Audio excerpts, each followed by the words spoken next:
Hello, and welcome to Summarize Science, where we break down fascinating new research. Generally, when astronomers think of powerful, galaxy-spanning jets, they picture them coming from huge, old elliptical galaxies.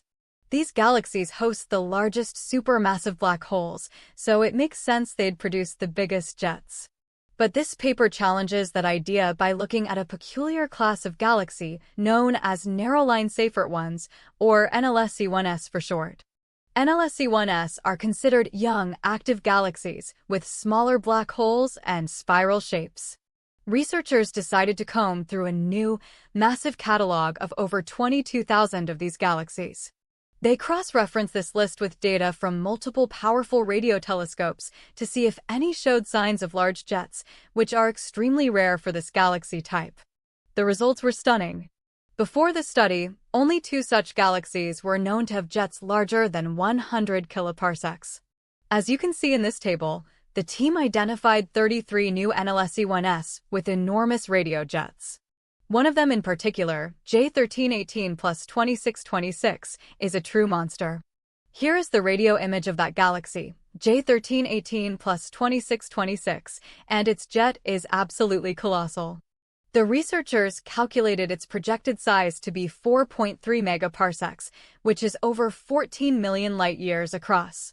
This makes it a giant radio galaxy, a class of the largest single objects in the universe.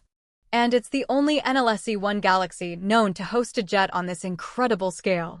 This discovery raises a huge question. How can a galaxy with a relatively small black hole power such a massive structure? One theory was that maybe we're just looking at these galaxies from a funny angle, making the black hole appear smaller than it really is. However, the researchers analyzed the core dominance of the jets, which is a proxy for their orientation. They found no strong correlation, suggesting that orientation isn't the main reason. These black holes really are on the smaller side. The team then plotted their discoveries on this power versus size diagram, which tracks how radio galaxies evolve. Interestingly, these NLSC-1s fall right in the upper regions, alongside other powerful radio galaxies. This suggests that despite their different origins, their jets grow and develop in a very similar way. So, let's recap the important points from this amazing discovery. First, the number of known NLSC-1 galaxies with large-scale jets has increased by more than a factor of 15. Second, it proves that relatively small black holes in young galaxies can launch and sustain some of the largest structures in the universe, including a record-breaking giant radio galaxy. And third, this suggests our models of how jets are formed may be incomplete.